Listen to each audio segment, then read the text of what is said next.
भगवान शंकर ने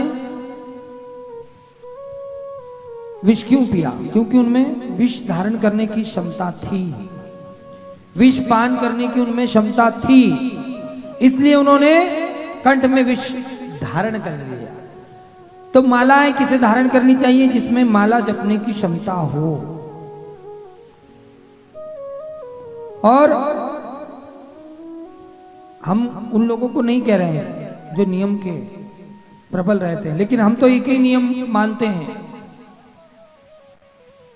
आज की संधि एक ही है कि भूखे भजन ना होए गोपाला, पकड़ो अपनी कंठी माला। आजकल लाभ ना हो ना हम लोगों को। अगर किसी मंदिर में हम निरंतर जा रहे हैं, आरती घुमा रहे हैं, खूब प्रार्थना कर रहे हैं और लाभ नहीं हुआ, तो हमें देर नहीं लगती। जैसे हम कपड़े बदलते हैं ना, वैसे देवता भी बदल देते हैं, मंदिर भी बदल देते हैं, गुरु भी बदल देते हैं, समय ही नहीं लगता। क्षण भंगुर पलक झपकते। आज यहाँ गणेश जी के सामने थे तो कल हनुमान जी के सामने पहुंच गए, कल हनुमान जी के सामने थे, पलक झपकी तो वहां शंकर जी के सामने पहुंच गए, जबकि सब एक है। शिरडी के साईं क्या कह रहे हैं? सबका मालिक एक। साईं कौन है? कोई कहता है साईं मुस्लिम है, कोई कहता है साईं हिंदू है, कोई कहता है साईं ढोंगी है, पाखंडी है। होंगे कहने वाले क्या है? हम जो है ना, हम वही दूसरे को कहते हैं। जो हमारी विचारधारा है वही हम दूसरों के लिए रखते हैं। तो कहने वाला सावधान हो जाए, सतर्क हो जाए। चोर पर अगर हम उंगली उठा रहे हैं तो हम भी चोर हैं। क्या है?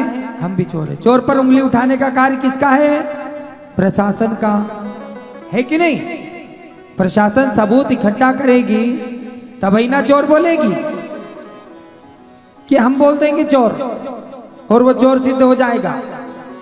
उसे चोर सिद्ध करने का कार्य किसका है? कोर्ट का, जज का, वकील का। वो सब मिलके उसके खिलाफ सबूत इकट्ठा करेंगे, आरोप प्रत्यारोप करेंगे, सिद्ध करेंगे, तभी ना वो चोर सिद्ध होगा।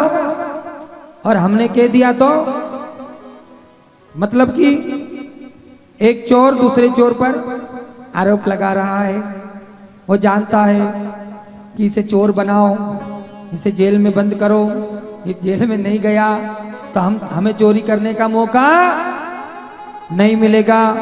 ऐसे ही अब कुछ विधर्मी तैयार हो गए हैं, साईं का दरबार बंद करो, भगवान साईं पे आरोप लगाओ, इनका मंदिर बंद करा दो। तो यहां जो लाखों लोग चढ़ावा चढ़ा रहे हैं, लाखों लोग भोजन पा रहे हैं, ये सब हमारे दरबार में आएंगे, ये चढ़ावा हमारे पास आएगा, ये इतना नाम हमारा होगा नहीं। सही कह रहे हैं, बुरा अवश्य लगेगा। कथाएं क्या है? सभी कथाएं कहते हैं।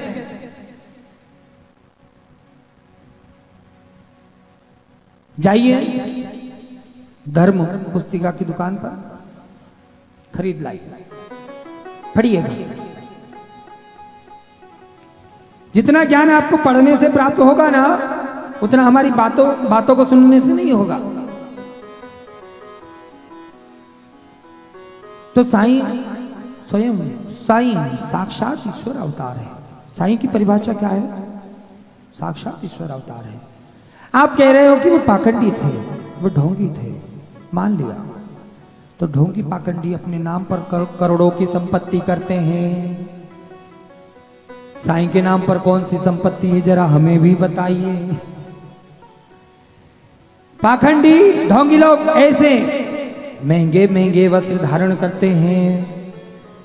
साईं का कोई एक ऐसा वस्त्र बताइए जिन्होंने महंगा पहना हो, उन्होंने महंगा पहना हो। साईं ने तो वस्त्र ही नहीं बदले। वस्त्रों में इतने छिद्र हो गए थे जितने हमारे शरीर में रोमकोप नहीं होंगे। हम सही कह रहे हैं। आप कहोगे गुरुजी क्या क्या कहा आपने, कि कैसे संभव है? तो हमारे शरीर में जितने रोमकोप है और जितने रोमकोप में ये ब्रह्मांड विराजमान है, उतने साईं के वस्त्रों में रोमकोप थे। उन्होंने सदाचार को और सब धर्म को माना।